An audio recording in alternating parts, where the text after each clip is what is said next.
The first transmission from Earth arrived on a Tuesday. Well, what we call a Tuesday.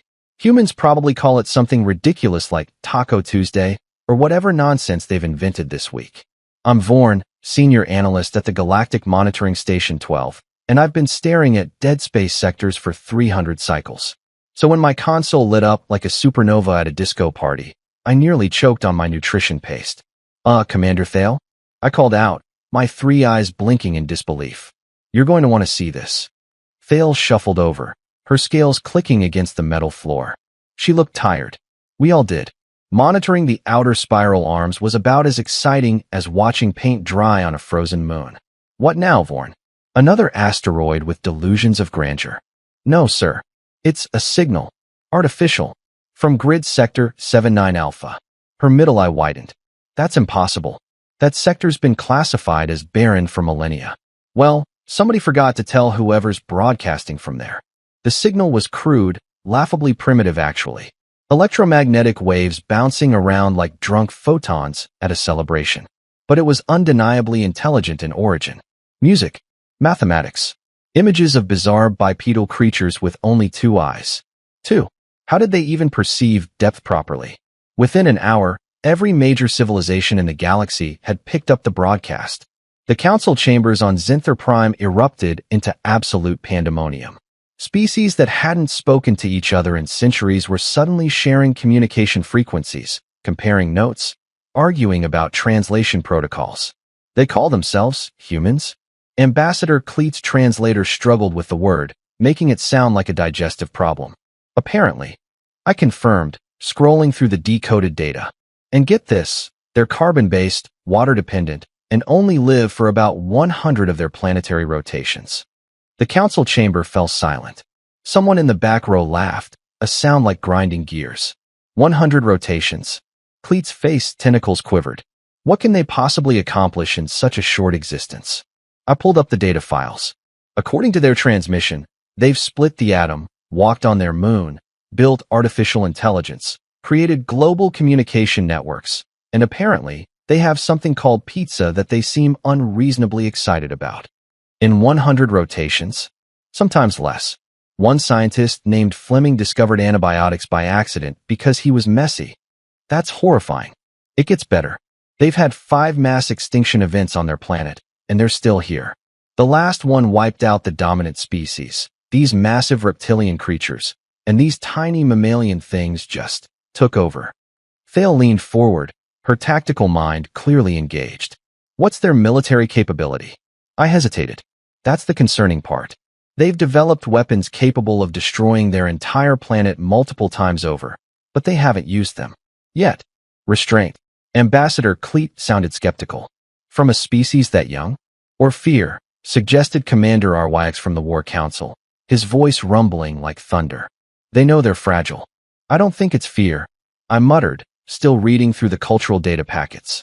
Listen to this. They have stories, thousands of them, about exploring the stars. They dream about meeting us. They've been calling out into the void for decades, hoping someone would answer. Adorable, Cleet said flatly. And stupid. Broadcasting your location to unknown civilizations? What if we were hostile? They considered that possibility. I replied. They did it anyway. They sent gold records with music and greetings in multiple languages. They included diagrams of their anatomy, maps of their location, and mathematical constants. They basically drew a giant sign saying, "Here we are, come find us." Thale's claws tapped against the console. Brave or suicidal? Maybe both. The council debated for hours. Some wanted to initiate contact immediately. Others argued for observation only. A few paranoid delegates suggested sterilization protocols, which got them promptly ejected from the chamber. Meanwhile, I kept analyzing the data. These humans were contradictions wrapped in paradoxes, covered in question marks. They waged wars over resources while simultaneously creating art about peace. They destroyed their environment while desperately trying to save it. They were capable of incredible cruelty and breathtaking kindness, sometimes within the same individual. Vorn. Thale interrupted my thoughts. The council has reached a decision. We're sending a scout team. My heart skipped a beat. To Earth. Indeed. Someone needs to assess whether these humans are a threat, an opportunity, Or just another flash in the cosmic pan? She paused, her expression unreadable. You're going with them. What? Commander, I'm an analyst, not a field operative.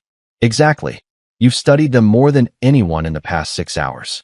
You understand their patterns, their logic, or lack thereof. She placed a claw on my shoulder. Besides, someone needs to figure out what pizza is. 20 hours later, I was aboard the scout ship Nebula's Eye, hurtling toward a little blue planet that had no idea it was about to have very unexpected visitors. The approach to Earth was, in a word, terrifying. Our pilot, a four-armed Kelvorian named Brix, kept muttering prayers to gods I didn't even know existed. And this was someone who'd navigated black hole event horizons for fun. What's wrong? I asked, gripping my seat as we entered their solar system. Look at their moon. Brix pointed with two of his arms while the other two managed the controls. It's massive. That thing should have ripped their planet apart with tidal forces millions of years ago. He was right. Earth's moon was proportionally huge, creating this bizarre stable chaos that somehow allowed liquid water to exist. Their whole system was an accident waiting to happen. A gas giant called Jupiter swinging around like a cosmic bodyguard, deflecting asteroids. Their sun, perfectly average, burning at just the right temperature. They shouldn't exist, whispered Dalla, our xenobiologist. Her sensors were going haywire. The probability of all these factors aligning? Essentially zero. And yet, I said, watching Earth grow larger on the view screen. We established orbit on their far side, cloaked from their primitive detection systems. Our orders were simple. Observe for 72 hours, collect data, avoid contact. Standard first encounter protocol. Those orders lasted approximately 4 hours. Team. Dalla's voice cracked over the comm. We have a problem. I rushed to the observation deck. On the screen, a human-made satellite was drifting closer to our position, its cameras pointing directly at us. How? Rick shouted. We're cloaked. Our technology is thousands of years ahead of theirs. Apparently, someone forgot to tell the humans that, I said, watching the satellite adjust its trajectory. They're compensating for our gravitational signature. The comm system crackled to life. A voice spoke in crude mathematical sequences, then switched to audible language. Unknown vessel. This is International Space Station. We can see your mass displacement. If you're receiving this, please respond. We mean no harm. Commander Thale appeared on my personal comm, looking like she'd swallowed something toxic. Vorn, they weren't supposed to detect you for at least a decade. They're using gravitational lensing and predictive models, Dallas said, her voice a mixture of admiration and horror. They can't see us directly, but they know something's there. The human voice continued. We've been waiting a long time for this. Please, talk to us. I looked at my team. Brix was hyperventilating. Dallas seemed frozen. The decision was mine. Against every regulation in the Galactic Charter, I opened a channel. This is Scout Vessel Nebula's Eye. We receive you, International Space Station. Silence. Then chaos. I could hear shouting, crying, laughter through their transmission. Actual crying. They were that excited to hear from us. Oh my God. Oh my God. This is real. The human voice was shaking. This is Commander Parks. We're so happy you're here. Do you need anything? Assistance? Coordinates? We have coffee. What's coffee? Dalla whispered. No idea, I whispered back. Into the comm, I said. We require no assistance. We are on an observation mission only. Right, of course. Take your time. We'll be here. We're not going anywhere. Well, we're orbiting at 17,000 miles per hour, but you know what I mean. They babbled.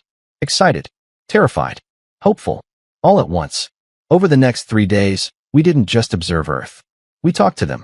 Commander Parks connected us with scientists, linguists, mathematicians, and yes, a chef who tried to explain pizza. Dallas still doesn't believe it's real food. What we learned changed everything. Humans didn't just survive extinction events. They thrived because of them. Every catastrophe made them adapt faster, think harder, dream bigger. They turned their short lifespans into motivation instead of limitation. Why wait when you only have 100 rotations? They showed us their art. Music that made our translation software malfunction from pure emotional overload. They shared their history, brutal and beautiful in equal measure. They asked endless questions about us, the galaxy, everything. Why didn't you contact us sooner? Parks asked during our final transmission. I thought carefully. We didn't think you were ready. And now I think we weren't ready for you. When we returned to the council, I delivered my report. The chamber was packed. Every species wanted to hear about the humans. They're dangerous, I said clearly. Not because they're violent, though they can be. Not because they're advanced, because they're not. They're dangerous because they don't quit. Ever. You can knock them down 99 times, and they'll get up 100th. They'll turn obstacles into opportunities and disasters into motivation. Ambassador Cleet leaned forward. Your recommendation? Full diplomatic contact. Immediately. Because in another 100 rotations, maybe less, they're coming out here whether we invite them or not. And I'd rather have them as friends than have them prove us wrong about everything we thought we knew. The vote was unanimous.